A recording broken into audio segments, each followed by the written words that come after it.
Hello दोस्तों, नमस्कार। दोस्तों, हर व्यक्ति को ना टाइम मैनेजमेंट आना बहुत ज़रूरी है आज के टाइम में, क्योंकि हर व्यक्ति के पास टाइम तो 24 घंटे का ही है। लेकिन फिर भी आप देखते होंगे कि कुछ लोग ऐसे हैं जो हर वक्त इसी बात का रोना रोते रहते हैं अपनी लाइफ में कि मेरे पास तो टाइम ही नहीं है ना। कभी ये काम क्यों नहीं हो पाया, मेरे पास टाइम ही नहीं है। तो आपने बात क्यों नहीं करी, मेरे पास टाइम ही नहीं है। तो मतलब टाइम तो सभी के पास 24 घंटे का ही है, लेकिन कुछ लोग ऐसे होंगे जो आप उन्हें कितने भी काम दे दो फिर भी वो मुस्कुराते रहेंगे, खुश रहेंगे और उनके काम भी हमेशा कंप्लीट रहते हैं। तो यही फ़र्क है उन दोनों तरीके के लोगों में, क्योंकि जो पहले तरीके वाले लोग हैं जो हमेशा टाइम का रोना रोते रहते हैं और उनके काम कभी कंप्लीट नहीं हो पाते, हमेशा वो टेंशन में रहते हैं, किसी न किसी तरीके की उलझनों में रहते हैं और हमेशा इस बात की उन्हें प्रॉब्लम रहती है कि उनके पास टाइम नहीं है। तो वो जो ये दो तरीके के जो लोग हैं उसमें जो डिफरेंस है वो यही है कि पहले तरीके वाले लोगों के साथ ये है कि उनको टाइम मैनेजमेंट करना नहीं आता, इसीलिए उनके पास हमेशा जो है टाइम की कमी हो जाती है। वो कभी भी चीज़ों को व्यवस्थित रूप से नहीं कर पाते। लेकिन जो दूसरे प्रकार के लोग हैं वो टाइम मैनेजमेंट वाले लोग, उनके जीवन में टाइम की बहुत इम्पोर्टेंस है और वो हर चीज़ को बिल्कुल व्यवस्थित तरीके से करना पसंद करते हैं। इसलिए उनके पास कभी भी टाइम की कमी नहीं होती है, उनके काम भी जो है पूरे समय से हो जाते हैं और उनको कभी भी किसी के सामने टाइम को लेकर कोई रोना नहीं रोना पड़ता। तो ये जो अंतर है ना, उसको अगर हम समझ गए तो हमें ये चीज़ समझने में देर नहीं लगेगी कि हर व्यक्ति को टाइम मैनेजमेंट आना चाहिए। और जिसने टाइम मैनेजमेंट सीख लिया उसको कभी भी किसी के आगे रोने की ज़रूरत, दुखी होने की ज़रूरत या इनकम्प्लीट काम की वजह से उनको डांट खाने की ज़रूरत किसी के सामने नहीं आएगी। तो हर व्यक्ति को ना टाइम मैनेजमेंट सीखना चाहिए। तो ये जो है एक तरीके की स्किल है जो कुछ लोगों में नेचुरली होती है, वो बहुत डिसिप्लिन्ड होते हैं, हर चीज़ अपनी तरीके से करते हैं। और कुछ लोग ऐसे होते हैं जो थोड़े अव्यवस्थित टाइप के होते हैं, वो चीज़ों को सेट ही नहीं करते अपनी लाइफ में, उनको पता ही नहीं होता उन्हें कब क्या कैसे किस समय करना है। इस वजह से वो हमेशा परेशान रहते हैं और उन्हीं चीज़ों में उलझे रह जाते हैं कि कब कौन सी चीज़ करें, कैसे करें, कब करें। तो वो कभी भी उनकी चीज़ें कंप्लीट नहीं होती। तो उसके लिए क्या है कि हर व्यक्ति को ना अगर टाइम मैनेजमेंट सीखना है तो सबसे पहले अपना गोल सेट करना आना चाहिए। अगर आपको कौन सा काम करना आपके लिए इम्पोर्टेंट है, कौन सा काम आपको करना है, कौन सा काम आपको नहीं करना है, ये सारी चीज़ों का फ़र्क आपको पता होना चाहिए। ये चीज़ें आपके जीवन में बिल्कुल क्लियर होनी चाहिए, क्योंकि कई लोग ऐसे होंगे जो ये फिक्स ही नहीं कर पाते कि उनको करना है नहीं करना है, क्या करना है कुछ नहीं करना है। तो जिनका गोल ही पता नहीं है उनको, तो वो लोग कभी भी चीज़ें सेट नहीं कर पाते, काम नहीं कर पाते अपनी लाइफ में। लेकिन अगर जिन लोगों का माइंड में एकदम गोल फिक्स है कि उनको ये चीज़ करनी ही है, ये चीज़ उन्हें इस समय करनी है, ऐसे करनी है, उसको अचीव करना है अपने गोल को, तो वो लोग हमेशा अपना गोल अचीव कर लेते हैं। तो सबसे पहले आपके लिए गोल अचीव करना ज़रूरी है, गोल सेट करना ज़रूरी है। सेट करेंगे तभी अचीव करेंगे। तो सबसे पहले अपना गोल सेट करिए कि आपको क्या करना है। जब एक बार आपका गोल सेट हो जाएगा ना, तो आपको ईज़ी हो जाएगा चीज़ों को चुनना, है ना। चीज़ आप चुन पाओगे क्योंकि आपका गोल फिक्स है, तो आपको उसी से रिलेटेड चीज़ें चुननी है। तो ऑब्वियस सी बात है कि आपको आपके लिए डिसाइड करना कुछ भी आसान हो जाएगा, है ना। अब मान लीजिए बहुत सारे अनाज एक ही जगह पे मिक्स हैं किसी बर्तन में, तो जब आपको अनाज अलग अलग करने जब आपको नहीं पता है तो आपको दिमाग में बहुत हलचल रहेगी कि आपको कौन सा चुनना है, कौन सा नहीं चुनना है, कौन सा अलग करना है, कैसे अलग करना है। लेकिन आपको मालूम है इसमें से चावल अलग करना है, तो आप एकदम फोकस्ड है, आपको पता है कि ये आपका गोल क्या है, चावलों को अलग करना है। तो आप उसमें से बड़ी इजीली चावल चावल चावल अलग कर देंगे और आपको किसी तरीके की कोई उलझन नहीं होगी। तो इसलिए आपका जो भी आप काम कर रहे हैं, जो भी आप चीज़ करें, उसमें आपका गोल निर्धारित होना बहुत ज़्यादा जरूरी है। दूसरी जो चीज़ है वो ये है कि आप एक साथ मल्टीटास्किंग होने की कोशिश ना करें, क्योंकि कई बार जब हम बहुत सारे काम एक साथ करने की कोशिश करते हैं ना, तो वो सभी काम अस्त व्यस्त से हो जाते हैं, आधे अधूरे से हो रह जाते हैं। क्यों? क्योंकि अस्त व्यस्त इसलिए हो जाते हैं क्योंकि आपको पता ही नहीं है कि कौन सा काम पहले करना है, कौन सा बाद में करना है, ये भी करना है, ये भी करना है, ये भी करना है। उस चक्कर में कोई भी काम आपका कंप्लीट नहीं होता। और जब आपका कोई भी काम कंप्लीट नहीं होता तो ऑब्वियस सी बात है कि आपको हर जगह जो है लताड़ ही खानी पड़ेगी, चाहे वो फैमिली हो और चाहे आपका जॉब हो। तो आपको हमेशा वो काम चुने जो आपको प्रायोरिटी के हिसाब से आपने डिसाइड कर रखा हो, है ना। बहुत सारे काम एक साथ ना चुने, एक काम फिनिश कर लें, उसके बाद आप दूसरा काम स्टार्ट कर सकते हैं। क्योंकि जब आपका दिमाग बहुत जगह बटा होता है तो आप किसी भी एक काम को बहुत अच्छे से नहीं कर पाते हैं, है ना। और अगर आप बिल्कुल जनरल वे में सब कामों को करने की कोशिश करेंगे तो कोई किसी भी काम में आप सफल नहीं हो पाएंगे।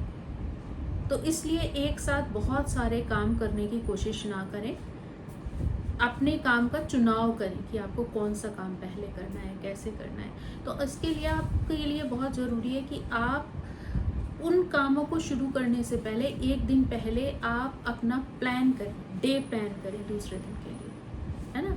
आप अपनी जब प्लानिंग कर लेंगे कि कल आपको क्या करना है, कैसे करना है, कब करना है, तो सब चीज़ आपके लिए फिक्स हो जाएगी दूसरे दिन के लिए। आपके दिमाग में सब सेट है कि आपको क्या करना है, कैसे करना है।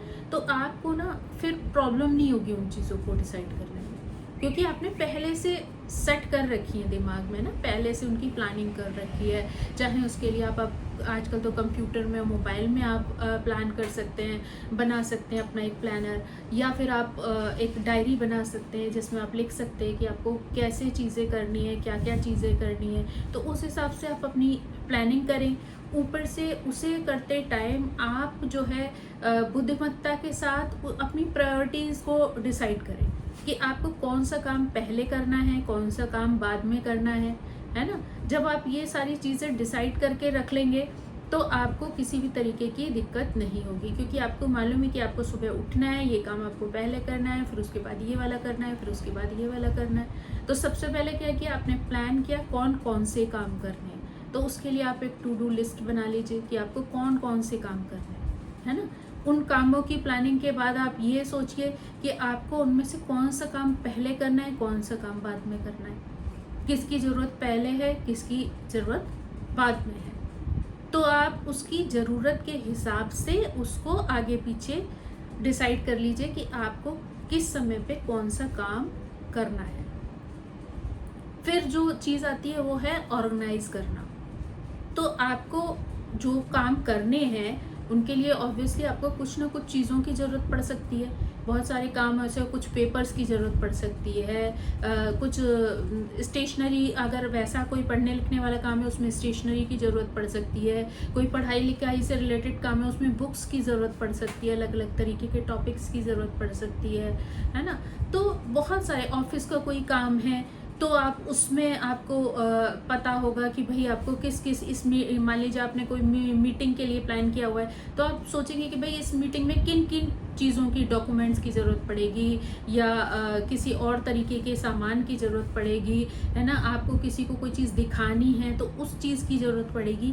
तो आपको वो सब चीज़ें ऑर्गेनाइज करके पहले से एक जगह पर सेट कर लेनी है, ताकि उस समय जब आप दूसरे दिन उस चीज़ को करने जाएं तो आपको भड़बड़ाहट या टेंशन या बहुत ज़्यादा स्ट्रेस ना हो इन चीज़ों को लेके। क्योंकि जब पहले से आपके पास वो सारी चीज़ें व्यवस्थित रूप से हैं तो आपको उस समय पर किसी भी तरीके की हलचल नहीं होगी, ना दिमाग में ना दिल में। आप कॉन्फिडेंट रहेंगे, क्योंकि जब आपके पास वो चीज़ें पूरी तरीके से उपलब्ध नहीं होती हैं, कोई भी चीज़ अगर आपके आसपास नहीं है तो आप ज़्यादा परेशान हो जाते हैं, क्योंकि उन चीज़ों को जोड़ने, उनको इकट्ठा करने के चक्कर में ही आपका टाइम वेस्ट हो जाता है कई बार। लेकिन अगर वो चीज़ें व्यवस्थित रूप से पहले से आपके पास हैं तो आपको किसी भी तरीके की टेंशन लेने की ज़रूरत नहीं पड़ेगी, आप आराम से जो है उन चीज़ों को कर पाएंगे, है ना। तो इसलिए आपको ऑर्गेनाइज करना बहुत ज़्यादा ज़रूरी है, पहले से ऑर्गेनाइज करना बहुत ज़्यादा ज़रूरी है। एंड टाइम के लिए उन चीज़ों को ना छोड़ें, क्योंकि कई बार जो है लोगों के साथ ये हो जाता है कि अरे कोई नहीं, कर लेंगे, वो कोई नहीं, हो जाएगा। लेकिन मान लीजिए आपने सोचा कि आपको किसी चीज़ का प्रिंट आउट लेना था, है ना, और आपने सोचा अरे कोई नहीं, 5 मिनट का काम है और मीटिंग से पहले हम प्रिंट आउट निकाल लेंगे, और अचानक से ऐसा हो गया कि जो है प्रिंटर ख़राब हो गया, है ना, या लाइट चली गई, पूरा फेल हो गई बिजली पूरे बिल्डिंग की, तो आप उस समय पे वो चीज़ें नहीं कर सकते। आप क्या करेंगे? तो आपको उस समय क्या होगा? स्ट्रेस होगा। आप ये सोचेंगे आप बाहर जाके करवा के लाएं, किसी को भेजें उस काम के लिए, कैसे उस चीज़ को व्यवस्थित करें। तो वो वहाँ पे क्या होगा? आपका टाइम वेस्ट होगा। क्यों? क्योंकि आपको वहाँ पे एक्स्ट्रा टाइम चाहिए, किस चीज़ के लिए? सोचने के लिए और उन कामों को मैनेज करने के लिए। लेकिन अगर वही प्रिंट आउट आपने एक रात पहले निकाल के एक फाइल में लगा लिया, तो आपको कोई टेंशन नहीं है, आप बिल्कुल आराम से, बिल्कुल मस्त स्माइल करते हुए मीटिंग में जा सकते हैं। आपको किसी चीज़ का कोई स्ट्रेस नहीं होगा, कोई टाइम की टेंशन नहीं होगी। तो अगर आपको स्ट्रेस से बचना है, तो आपके लिए ये बहुत ज़्यादा ज़रूरी है कि हर चीज़ को पहले से ऑर्गेनाइज करके रखें, एंड टाइम के लिए कभी भी ना छोड़ें, क्योंकि कई बार एंड टाइम पर ऐसी स्थिति आ सकती है जहाँ पर आप उन चीज़ों को व्यवस्थित ना कर पाएँ। तो एक तो हुआ ये पॉइंट। दूसरी बात ये है कि आप अपना शेड्यूल बनाइए हर चीज़ का, है ना। अगर आपको दूसरे दिन कोई भी काम करना है, तो आप पहले से ये शेड्यूल बना के रखिए कि आपको किस समय पे कौन सा काम करना है। इसके लिए आपके लिए बहुत ज़्यादा ज़रूरी है कि आप अपने टाइम के ना स्लॉट डिसाइडेड कर लें, या फिर आप उनको टाइम को ब्लॉक कर लें कि भाई इस टाइम पे मुझे यही काम करना है। तो क्या होगा, और एक हैबिट डालें कि जो टाइम आपने ड्यूरेशन डिसाइड की है, चाहे वो 1 घंटे की हो, 2 घंटे की हो, 4 घंटे की हो, आपको अपना काम इस तरीके से व्यवस्थित करना है कि उस 1 घंटे में आपको अपना काम फिनिश कर ही लेना है। तो हो सकता है कि शुरू में वो चीज़ आपको प्रॉब्लम दे, लेकिन धीरे धीरे करके आप इतने आदी हो जाएंगे कि ऑटोमेटिकली आपका माइंड की भी स्पीड उतनी तेज हो जाएगी सोचने के लिए, और आपके जो एक्शंस है ना, वो ऑटोमेटिकली दिखने लगेगी वैसे ही। अगर आपके दिमाग में सब चीज़ें, आप सो के उठे और आपने अपना नहा धो के फ्रेश हुए और आपको पता है कि आज आपको ये काम करना है, इस समय पर करना है, इतनी देर में फिनिश करना है, ऑटोमेटिकली आपका ब्रेन पूरा ना उस सारी चीज़ के लिए पूरा रेडी है। और आपको पता है कि आपकी सारी चीज़ें जो है वो ब्रेन ही हैंडल करता है। जब आपके दिमाग में कोई चीज़ सेट हो जाती है, तो वही चीज़ आप फटाफट आपकी जो बॉडी है उसके एक्शन शुरू हो जाते हैं। आप ये देखो कि कई बार बच्चों के एग्ज़ाम्स होते हैं, आप उन्हें रटा के थक जाओ, महीना निकल जाएगा, 2 महीने निकल जाएंगे, लेकिन बच्चा वो चीज़ सीख नहीं पाएगा, याद नहीं कर पाएगा। लेकिन जब उसको पता होता है कि कल एग्ज़ाम है और आज उसको फाइनली ये चीज़ याद करनी ही है क्योंकि कल एग्ज़ाम में आनी है, आप देखो क्या फटाफट वो चीज़ आपको याद हो जाएगी। क्यों? क्योंकि उस समय आपको मालूम है कि आपका गोल ही वही है, आपको वो उतने ही टाइम में करनी है। अगर आपने उतने टाइम में नहीं की, तो आप उस चीज़ को एग्ज़ाम में अटेम्प्ट नहीं कर पाएंगे।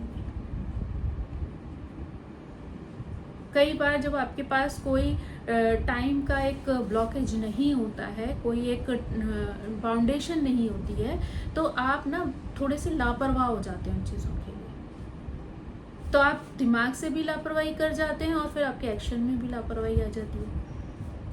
तो इसलिए बहुत ज़रूरी है कि आप एकदम फिक्स कर लें कि नहीं, आपको ये काम करना ही है। और उन सारी चीज़ों के लिए सबसे ज़्यादा इम्पॉर्टेंट चीज़ है डिटर्मिनेशन, कि अगर आपने एक बार ये डिसाइड कर लिया है कि आपको ये काम 1 घंटे में फिनिश करना है, मतलब 1 घंटे में फिनिश करना है। ऐसा नहीं है कि उसके बीच में अच्छा लाओ 1 कप उठ के चाय ही पी लेते हैं, नहीं, 1 घंटे बाद काम ख़त्म करने के बाद भी हम चाय पी सकते हैं, क्योंकि ना तो चाय भाग जाएगी और ना हम। तो वो चीज़ आप काम करने के बाद भी चाय पी जा सकती है। लेकिन अक्सर कर क्या होता है कि हम बीच में कुछ कुछ चीज़ों को एंट्री दे देते हैं, जिसकी वजह से हमारा जो टाइम है वो भी डिस्टर्ब हो जाता है, हमारा माइंड भी डिस्टर्ब हो जाता है, हमारा ध्यान बढ़ जाता है और हम उस काम को उस अवधि में पूरा नहीं कर पाते। तो इसलिए सबसे ज़्यादा जो इम्पॉर्टेंट चीज़ें हैं, जो इम्पॉर्टेंट पॉइंट्स हैं, वो यही हैं कि आप सबसे पहले अपना गोल डिसाइड करें, है ना। फिर उसके बाद अपने लिए आपको जो भी काम करना है उसकी प्लानिंग करें कि आपको कब कितने टाइम में करना है, कहाँ करना है, किस जगह पे आपको जाना है। मान लीजिए कोई मीटिंग के लिए आपको किसी दूसरे जगह पे जाना है, तो उस जाने आने में कितना टाइम लगने वाला है, उस मीटिंग में कितना टाइम लगने वाला है, ये सब आपको अपनी प्लानिंग में शामिल करना है। सारी चीज़ें व्यवस्थित होनी चाहिए। तो जब ये सारी चीज़ें आपकी सेट हो जाएंगी तो उसके बाद आप ये डिसाइड कर सकते हो कि भाई हमें कौन सा काम पहले करना है, कौन सा काम बाद में करना है। आप प्रायोरिटी डिसाइड कर लीजिए। फिर उसके बाद ऑर्गेनाइज कर लीजिए कि उन कामों को करने के लिए आपको किन किन चीज़ों की ज़रूरत पड़ सकती है, आप उन चीज़ों को व्यवस्थित कर लीजिए, है ना। उसके बाद हर चीज़ के लिए अपना एक टाइम शेड्यूल में जो है वो फिक्स कर दीजिए कि ये काम मुझे इतने ही देर में कंप्लीट करना है। तो अगर आप इस व्यवस्थित तरीके से अपने कामों को करने की कोशिश करेंगे तो आपको समय की कभी कमी महसूस ही नहीं होगी। आपको इतने अच्छे से टाइम मैनेजमेंट करना आ जाएगा कि कभी भी आपको किसी के आगे समय को लेके शर्मिंदा नहीं होना पड़ेगा। आप आराम से उन चीज़ों को करेंगे।